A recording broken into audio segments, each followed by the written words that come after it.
Hello food lovers, আমি সুজি। আজকে আমরা বানাতে চলেছি এমন একটা সুপার টেস্টি, ক্রিস্পি আর একদম রেস্টুরেন্ট স্টাইল চিলি বেবিকর্ন, যেটা একবার বানালে তুমি বারবার খেতে চাইবে।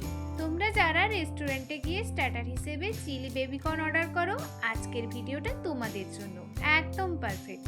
কারণ আজ আমি দেখাবো কিভাবে খুব সহজ উপকরণ দিয়ে একদম বাড়িতেই সেই একই টেস্ট আর ক্রিস্পিনেস নিয়ে বানানো যায় এই দারুণ রেসিপি। অনেকেই বাড়িতে বানাতে গিয়ে একটা কমপ্লেন করে, ওই রেস্টুরেন্টের মতো ক্রিস্পি হয় না, সসটা ঠিক মতো কোট হয় না। আজকের ভিডিওতে আমি শুধু রেসিপি নয়, বরং তোমাদের দেব অনেকগুলো প্রফেশনাল টিপস ও ট্রিক্স, যেগুলো ফলো করলে তোমার চিলি বেবিকর্ন হবে একদম পারফেক্ট। এই রেসিপিটা পার্টি, স্ন্যাক্স বা এমনকি সন্ধ্যার চায়ের সাথে দারুণ লাগে। ভিডিওটি শেষ পর্যন্ত দেখার অনুরোধ রইল, কারণ শেষে আমি দেব কিছু স্পেশাল টিপস, যেগুলো জানলে তোমার রান্না একেবারে অন্য লেভেলে চলে যাবে। চলো তাহলে আর দেরি না করে শুরু করা যাক। শুরু করার আগে আমার পরিবারে যদি নতুন হয়ে থাকো, অবশ্যই আমার চ্যানেলটি সাবস্ক্রাইব করার অনুরোধ রইল। নোটিফিকেশন অন করতে ভুলো না, লাইক, কমেন্ট, শেয়ার করতে ভুলো না, আর অবশ্যই লাইক করার পর একটা হাইপ করে দিও। চলো তাহলে কি কি উপকরণ লাগছে দেখে নিই। চিলি বেবিকর্ন বানাতে লাগছে, বেবিকর্ন তো আমাদের অবশ্যই লাগছে।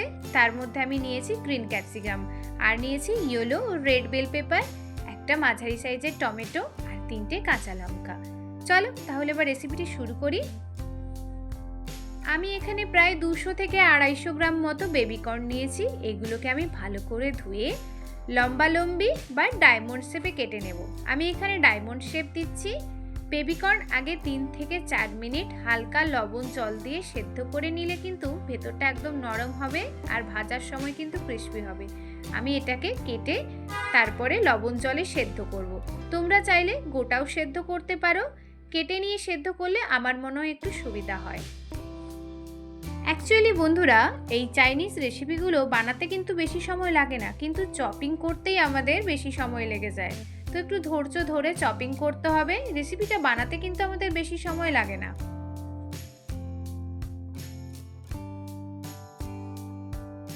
এবার এগুলোকে একটু ভাপিয়ে নেব। আমি একটা সসপ্যানে জল নিয়ে নিয়েছি, তার মধ্যে চপ করে রাখা বেবিকর্নগুলো দিয়ে দিচ্ছি। লবণ সহযোগে এগুলোকে একটু ভাপিয়ে নেব।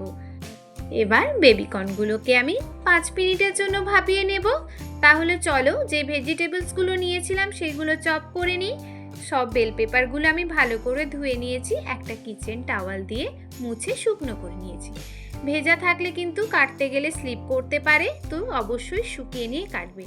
ওপরের ডাঁটাটাকে কেটে ফেলে দিয়েছি, মাঝখান থেকে কেটে খুলে নিয়েছি, ভেতরের সাদা অংশ আর বীজটাকে ফেলে দিয়েছি। এখন ফ্ল্যাট করে রেখে লম্বা করে স্ট্রিপ কাটতে হবে। তারপর সেই স্ট্রিপগুলোকে কিউব বা স্কোয়ার কাটতে হবে। এই কাটটা কিন্তু চিলি বেবিকর্ন, ফ্রাইড রাইস, নুডলসের জন্য কিন্তু একদম পারফেক্ট। মনে করে সব বেল পেপারগুলো কিন্তু একই সাইজে কাটবে, তাতে রান্না হবে একসাথে, দেখতে সুন্দর লাগবে। অতিরিক্ত ছোট করে কিন্তু কাটবে না, রান্নার সময় কিন্তু নরম হয়ে যেতে পারে আর ক্রাঞ্চি থাকবে না।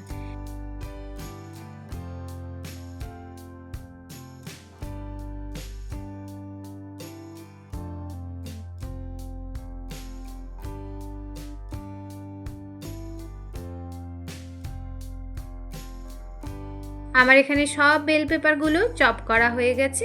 আমি এখানে একটা মাঝারি সাইজের পেঁয়াজও চপ করে নিয়েছি, সেটা তোমাদেরকে দেখাতে আমি ভুলে গেছি।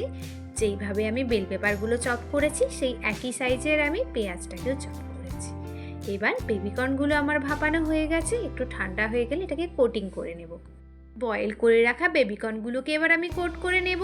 আমি এখানে ইউজ করেছি 3 টেবিল চামচ কর্নফ্লাওয়ার, ময়দা দিয়েছি 2 টেবিল চামচ, আদা রসুন বাটা দিয়েছি 1 চা চামচ, লবণ দিয়েছি স্বাদ মতো, গোলমরিচ গুঁড়ো দিয়েছি 1/2 চা চামচ, লাল লঙ্কার গুঁড়ো কিন্তু অপশনাল, আমি কিন্তু এখানে ইউজ করিনি। প্রয়োজন মতো জল দিয়ে এটাকে কোট করে নিচ্ছি। চিলি বেবিকর্নের আসল মজা কিন্তু সসেই। ঠিক মতো সস বানাতে পারলে পুরো ডিশটা একদম রেস্টুরেন্ট স্টাইল হয়ে যাবে।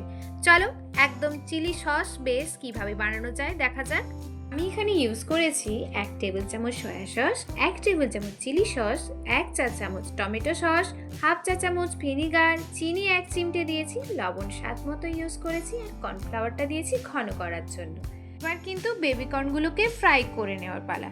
কড়াইয়ের মধ্যে আমি রিফাইন্ড অয়েল দিয়েছি। আমি এই পুরো রান্নাটা রিফাইন্ড অয়েলে করব। একসাথে বেশি বেবিকর্ন দিয়ে দেব না, অল্প অল্প করে দেব। 3 থেকে 4 মিনিট মিডিয়াম ফ্লেমে আমি এটাকে কিন্তু হালকা গোল্ডেন হওয়া পর্যন্ত ফ্রাই করতে থাকবো। প্রথমে 1 মিনিট কিন্তু আমি নাড়বো না, কোটিংটা সেট হবে তারপর আমি নাড়বো। পুরো রান্নাটা আমি করেছি মিডিয়াম ফ্লেমে। সবগুলো ফার্স্টে ফ্রাই হয়ে গেলে 2 মিনিট রেখে দেবো আমি।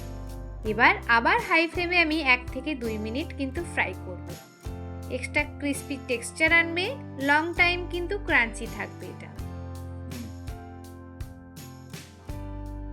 সব বেবিকর্নগুলো কিন্তু একদম ক্রিস্পি করে ফ্রাই হয়ে গেছে।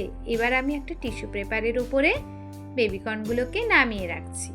এবার ওই কড়াইতে 1 চামচ রিফাইন্ড অয়েল দিয়ে রসুন কুচি দিয়ে দিচ্ছি। রসুন কুচি দিয়ে দেবার পরে কুচি করে রাখা কাঁচা লঙ্কা আমি যোগ করছি। হালকা হাতে নাড়াচাড়া করে গোল্ডেন ব্রাউন করে ফ্রাই হয়ে যাওয়ার পরে কুচি করে রাখা পেঁয়াজগুলোকে দিয়ে দিচ্ছি। পেঁয়াজগুলো আমি কীরকম সাইজের কেটেছি তোমরা দেখতেই পাচ্ছ। এরপর সব বেল পেপারগুলো আস্তে আস্তে আমি যোগ করে দিলাম। রসুন যখন ফ্রাই করবে তখন কিন্তু গ্যাসের ফ্লেম একদম লো ফ্লেমে থাকবে, নাহলে কিন্তু পুড়ে যাওয়ার সম্ভাবনা থাকে।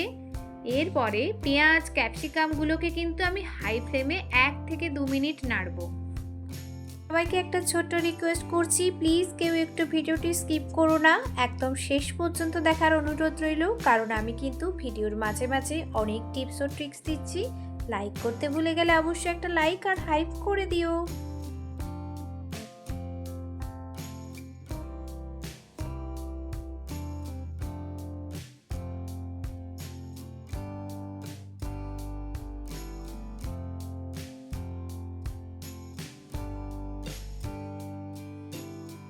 এক থেকে 2 মিনিট নাড়ার পরে আমি এখানে পরিমাণ মতো একটু লবণ যোগ করছি। এরপরে যে সসের মিক্সচারটা রেডি করেছিলাম এই সময় এটা আমি যোগ করে দিচ্ছি।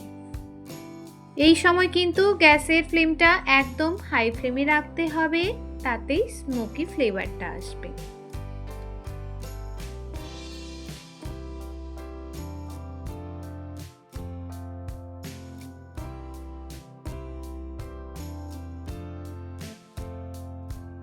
সসটা যোগ করার পরে আমি কন্টিনিউয়াসলি নাড়াতে থাকবো। এরপরে আমি ফ্রাই করে রাখা বেবিকর্নগুলোকে যোগ করে দিচ্ছি।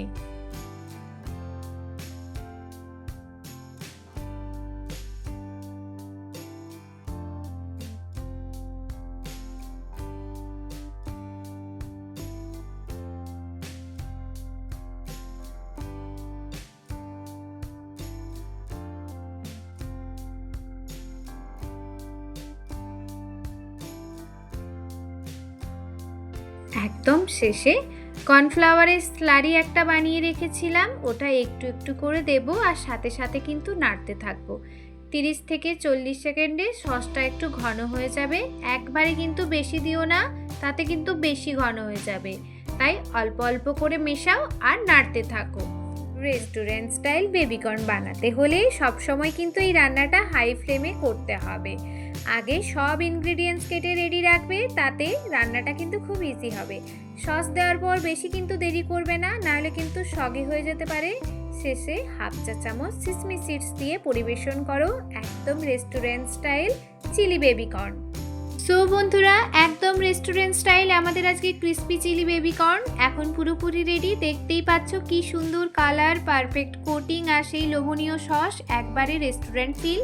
এই রেসিপিটির সবচেয়ে বড় স্পেশালিটি হলো বাইরে একদম ক্রিস্পি আর ভেতরে সফট ও জুসি, আর সেই সাথে সাথে স্পাইসি, ট্যাঙ্গি আর হালকা সুইট ফ্লেভারের কম্বিনেশন। এক কথায় কিন্তু অসাধারণ।